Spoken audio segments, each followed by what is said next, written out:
Today, I'm going to be giving some feedback on the Star Wars Battlefront 2 beta. Some things that I don't really like about the game at the moment that could probably do with some addressing before the final launch comes around, and a few wishes thrown in there as well. Now, I've played a lot of the game already before the beta was even released, various internal builds at the DICE development studios, so I think I've got a good understanding of where the developers are trying to take this game, so hopefully my feedback will fall into line with their thinking. That said, this is not like the ultimate list of changes for Star Wars Battlefront 2. There are going to be things that I miss out that you might think is important, and I might say some things that you don't agree with, and that's totally okay. So if you agree with some of it, let me know in the comments. If there are things you'd like to add, let me know in the comments. Get your opinions out there, and let's have a conversation about this game.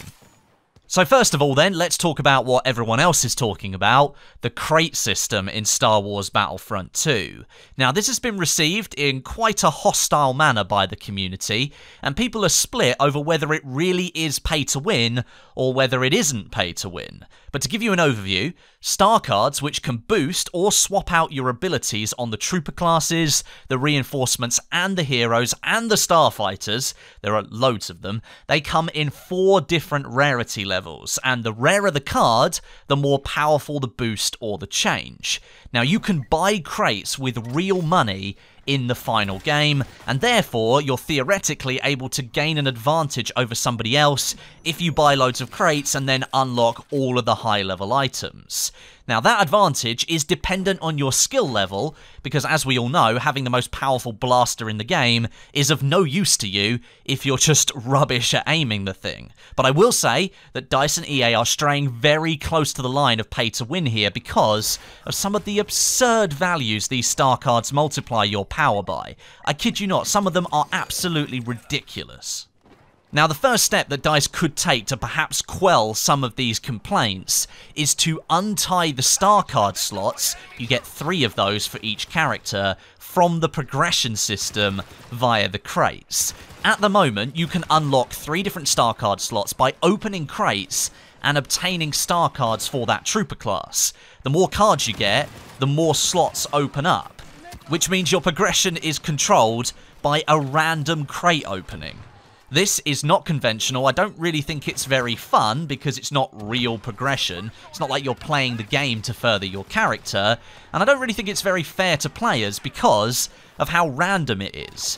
What if somebody only wants to play the assault class and then they keep opening crates full of star cards for the other classes and the starfighters? Is it fair that then that player is now underpowered on a class that they love to play? I don't really think that it is. If you untie those slots from the random crate openings and make it so that you actually have to use your trooper class, reinforcements and heroes in matches to move up the levels, exactly how class leveling systems work in other games, I think it would be way better than what you've got right now.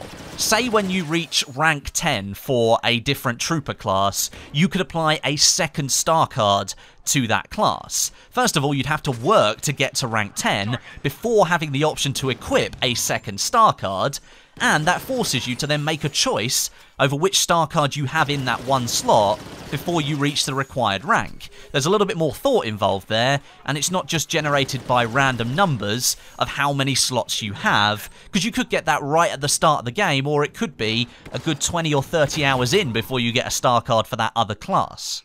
The problem you've got then, however, once you've unlocked some of these slots, is that certain star cards, they kind of blend together a little bit and kind of do similar things, and they stack on top of each other with their abilities, so you can just get these crazy high power boosts on certain classes, and you can just absolutely wreck people, and that's a situation that really shouldn't be in the game at this point. I think if you implemented limits on which star cards can be equipped, that might be a good route to take. Maybe you could split them into offensive, defensive, and passive categories, and then only be able to equip one of each of those categories. That might make it a bit more balanced overall. But right now, the whole balance of the star card system is extremely messy. Some of the multipliers are just insane, and they need to be toned down massively before the launch. Another route that DICE could take here could be to rip out the current crate system and replace it with a crate system that is dependent on cosmetic items, with different character skins, different emotes, different victory poses for the different classes. You could have variations of Stormtrooper outfits maybe, some scarred ones with blaster fire, and then others with different markings on them. Maybe you could give us different Rebel and Resistance outfits that could then be applied to those characters, and you could put those into crates that would cost a little bit of money, and then you'd randomly get a different cosmetic item by opening one. Or you could remove the crate system completely and just have an in-game store where you can purchase different character customization options available at certain prices, depending on their awesomeness. So maybe hero costumes could cost a little bit more. You could have timed exclusive costumes that would only be available maybe at certain times of the day or the week in order to entice people to spend money. Now, I'm not saying that's exactly what they should do, but we have to remember here, EA and DICE need people to spend extra money because there is no season pass for Battlefront 2. All of that revenue that they could have made has to be replaced by another stream, so making the things you can buy attractive is going to be really important. But that isn't the current system, as we know. I've played a lot of Battlefront 2 already in closed scenarios at the DICE studios, and it was very hard to appreciate the star card system in that environment because almost everything was unlocked anyway. There was no restrictions on what we could use. So seeing it in its beta version in the current state, it's really not looking too good. I think it proves to a lot of people out there that they were right when DICE and EA announced there would be no season pass for Battlefront 2, that the game would become pay to win via some crate unlocking system. Now, the game costs $60 and is then implementing a pay to win system on top of that, which is what I think a lot of people are really annoyed about. If the game had been free to play, then you can't really argue with the pay-to-win crate system, because development would need to be funded in some way. But when you're already charging $60 for the game, this route looks fairly bad. And unfortunately, in the short time until launch, I just don't see DICE making any changes to fix this rather large issue. The only saving grace is that any new content developed for the game, whether it be new star cards, new heroes, new maps, new weapons, anything, it will be free because EA and DICE are using the crates to monetize the game, which are now totally optional. You don't have to buy these things. But if people don't buy the crates, then there's not going to be enough money left for development to make that new free content. So they've kind of caught themselves in a vicious cycle here. Moving on to something different now, because I spent 8 minutes talking about the crate system. Another thing that gripes me is the fact that there is no conventional squad system to allow a group of friends to always play together. The game does have a good focus on team play and objective play, but not being able to play with your friends all of the time can be a little bit annoying. Now, there is a party system, and that allows you to group up with your friends and then matchmake into the same game, but once you're in that game, that party means almost nothing.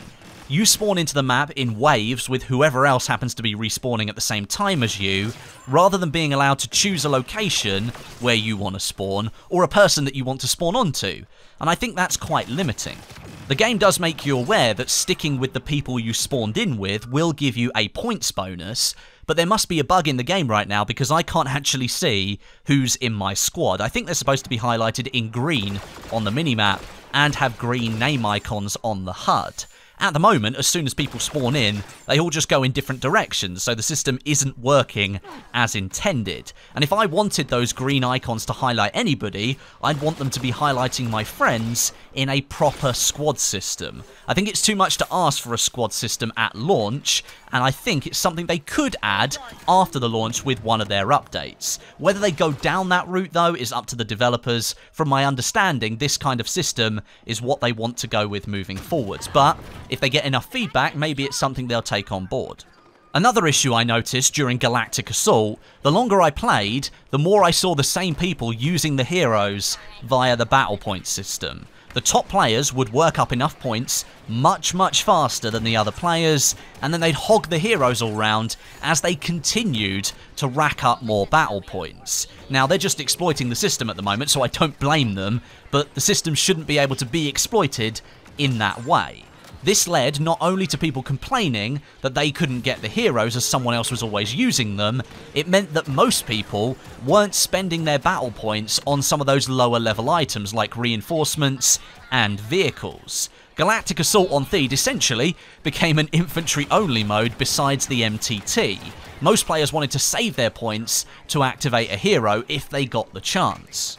My solution to this would be to implement a cooldown after you've used a hero, say 90 seconds, 2 minutes, something like that, where you can't just pick a hero again and spawn back in after you die. The system, as I said, can be abused quite badly right now, and I think having a cooldown after you've used a hero, meaning you can't pick another one for a certain amount of time, will mean that more people will have a chance to use those heroes. And it also might incentivize some of those high-performing players to use some of their other reinforcements that cost less battle points.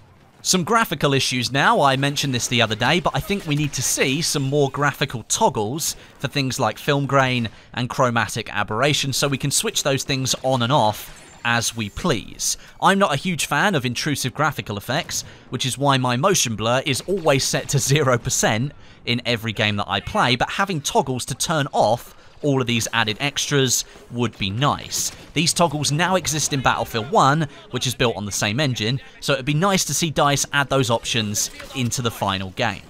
I'd also like a way, if crates do stay in the game, to open up crates whilst I'm waiting for the next map to load and check all of the challenges so that I could claim credits or make sure I'm focusing on another one for the next round, rather than having to drop out of the server and do that in the main menu. It would mean I'd stay in the game for longer, I can make changes to my loadouts on the fly if I unlock new items, and overall, I just feel like it would be a more seamless experience. At the moment, the online matches do feel very disconnected from the menus, and that's something that Battlefield 1 also suffered from. I'd like to see some improvements there. And lastly, the overall balance of the game needs some attention. There are some extremely powerful weapons and abilities, which can make being killed by them rather frustrating, and there are some clearly underpowered options as well.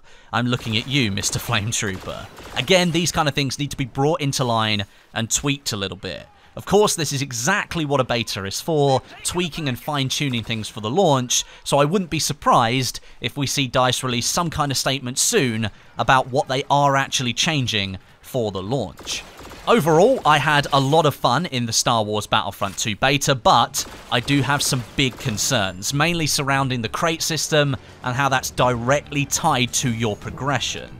I genuinely don't see it changing before launch, however, but I think DICE and EA have heard loud and clear what the community really thinks about this system. I'm sure you have many other concerns, so make sure you leave some comments today, and I'll try and read as many as I can.